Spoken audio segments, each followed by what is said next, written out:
നമസ്കാരം, live T ന്യൂസിലേക്ക് സ്വാഗതം. ട്രെയിനിലോ ബസ്സിലോ മറ്റു പൊതുസ്ഥലത്തോ ഇരിക്കുമ്പോൾ വരുന്ന വാട്സപ്പ് വോയിസ് മെസ്സേജുകൾ ഇനി എങ്ങനെ കേൾക്കുമെന്ന് ആലോചിച്ച് ടെൻഷൻ അടിക്കേണ്ട. അതിനുള്ള സംവിധാനവുമായി എത്തിയിരിക്കുകയാണ് വാട്സപ്പ്. ശബ്ദ സന്ദേശത്തെ അക്ഷരത്തിലേക്ക് മാറ്റുന്ന ട്രാൻസ്ക്രൈബ് സംവിധാനമാണ് വാട്സപ്പ് കൊണ്ടുവന്നിരിക്കുന്നത്. ആഴ്ചകൾക്കകം തന്നെ എല്ലാ വാട്സപ്പ് ഉപഭോക്താക്കൾക്കും സംവിധാനം ലഭ്യമാകും. പക്ഷേ ഈ അപ്ഡേഷൻ വേണോ വേണ്ടയോ എന്ന് നമുക്ക് തന്നെ തീരുമാനിക്കാം. വാട്സപ്പ് നേരിട്ട് എനേബിൾ ചെയ്യാത്തത് കൊണ്ട് മാനുവലായി തന്നെ ചെയ്യണം. ഇതിനായി വാട്സപ്പ് സെറ്റിംഗ്സിലെ ചാറ്റ് ഓപ്ഷനിലേക്ക് പോവുക.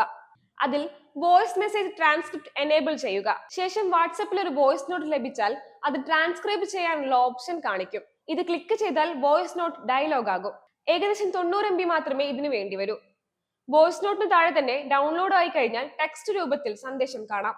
ബീറ്റ വേർഷനിലെ ഈ സംവിധാനം വിജയകരമാണ്. പക്ഷേ ഫോണിൽ മാത്രമേ ഈ സംവിധാനം ലഭിക്കുകയുള്ളൂ. വാട്സപ്പ് വെബിൽ ലഭിക്കില്ല.